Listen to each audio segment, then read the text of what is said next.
See, that's where a lot of people get a bad misconception. The nursing home is not just for the elderly; it's for all ages. Absolutely, absolutely, and you know, the baby boomer group is so large. You know, we're starting to move in to seeing those people come in, but we've had, I guess, the youngest person that we've ever had was maybe 21. Right. You know, a young lady several years ago was in a horrific car crash. Oh, no. Totally recovered, Well, did great, good. you know, walked out of the facility, came back a little while later, you know, and visited us and let us see how she was doing. It was awesome. What a testimonial. I'm sure you have so many experiences and so many things that stick out in your heart.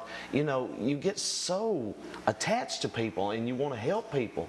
Now, you was telling me about there's a waiting list. Yes. Okay. Now, how does that work? How does somebody get on the waiting list? They just call. Okay. They just call and tell us what the need is. Social workers from the hospitals call us and let us know, you know, we've got this person here and they need care. Right. Do you have an opening? And if we don't, you know, sometimes they have to go somewhere else. Right. But what we try to do is we try to keep people close to home. Exactly. That's probably the biggest screen that we do is, you know, I would rather take somebody from the London, Corbin, Barberville, Williamsburg area than somebody from Berea or Richmond or Knoxville. You know, I want to keep them close to home, close to their support system. Exactly. And we do that. And you know, most of these elderly people are very sharp. I mean, you can sit and talk with them and they can teach you some things. Yeah. And you know, they may not be able to tell you what happened 5 minutes ago. Right. But go back 50 years and they can tell you the most wonderful history. And I mean, it's just so amazing. You know, the men will talk about their military service, and we learn things that we did not know before. Recipes. We've gotten some awesome recipes from some of our ladies that were just outstanding cooks.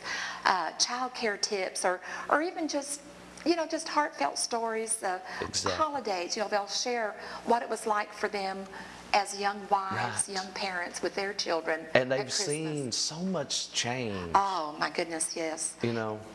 But yet they've probably seen more change than we could ever imagine us seeing. Right. And they don't realize, you know, because they're a little removed from it now. And sometimes, you know, if they'll see a cell phone and what is this, you know, or an iPad. They're amazed. You know, when I was visiting the Heritage, I was so greatly amazed at the rooms, how beautiful they was and how fixed up they was. And, you know, they got their own TV, their dresser, and you know, their bed right there. Just everything just nice. Well, we encourage them to decorate their part of the room like home, to personalize it. Bring pictures of the families.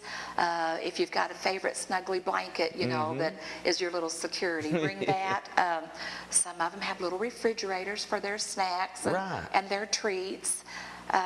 And, you know, we do our best and usually do very well. It may take a couple of changes to get compatible roommates, people that enjoy being together, have the same interests, and sometimes, you know, we'll have a family or a resident that has a lot of family and a resident that has very little family, and we'll put them together. Exactly. And they all become one family then, so it's great. And you know, another wonderful thing that sticks out in my mind is how that you all are around the clock, you know.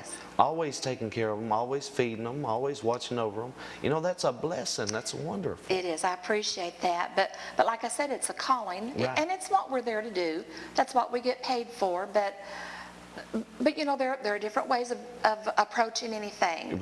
So having the right heart and the right spirit when you're doing it is what makes the difference. Well, let's while we're thinking about it, let's give the good people some numbers. Maybe they'd like to call and get on the waiting list, or maybe just talk to you about some few things. What is the number? The Heritage is 526-1900. And of course, that's area code 606. Okay. And your address? Maybe they'd like to drive in. Well, the physical address is 192 Bacon Creek Road in Corbin. That's just off Cumberland Falls Road. And then if somebody would want to drop a card, maybe for more information, that's P.O. Box 1530, Corbin. 1530 Corbin. And that zip's 40702. 40702. Now, describe a little bit more of your work to me. I mean, you start early in the morning and probably working late in the evening, don't you? Well, different hours? I'm kind of an early bird person when it comes to work. I'm usually there by 7:30. Exactly. And that's just by preference. I get up, so I might as well go to work. Exactly. And I just, kind of check my emails, of course, what's come in through the evening, check the census, make sure that the head counts, see if anybody's gone out. We do have an employee, we call him our resident services coordinator. That's Ronnie Philpott. And if we have a resident that goes to the hospital, he visits them almost every day. Oh, yes. We maintain that connection.